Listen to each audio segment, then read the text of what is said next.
Hello, hello.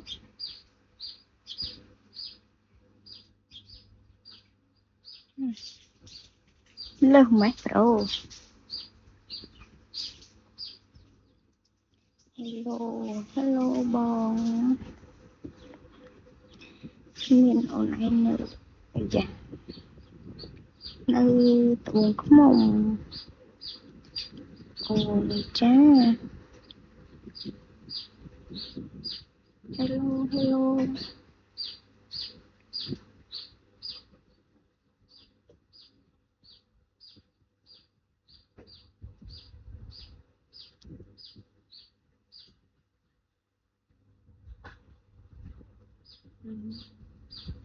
Được xe tí xí hả?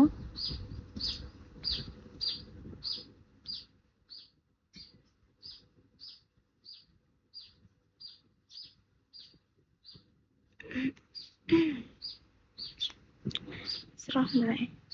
Mình ấy nè.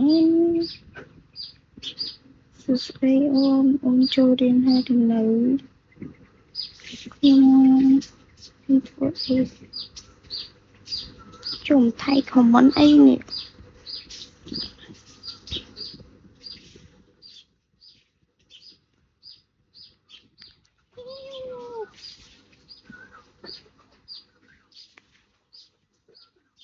Mình chôm lọc với chào.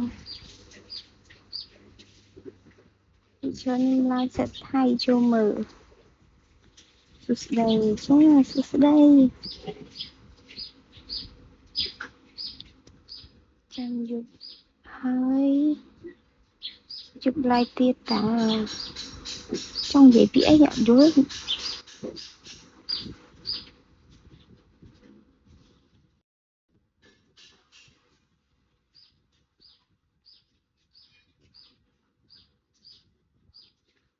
chưa mơ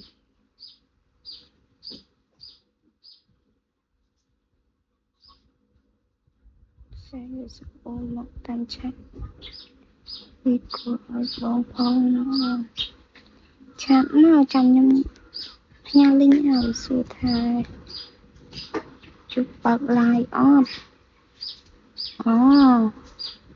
áp sơ lại thì cái phong thượng ấy nó kê lên xịt mến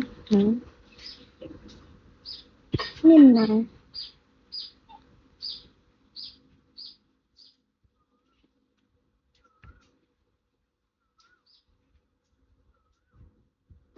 bạc lên ai một no bạc tỷ hello Nick Hill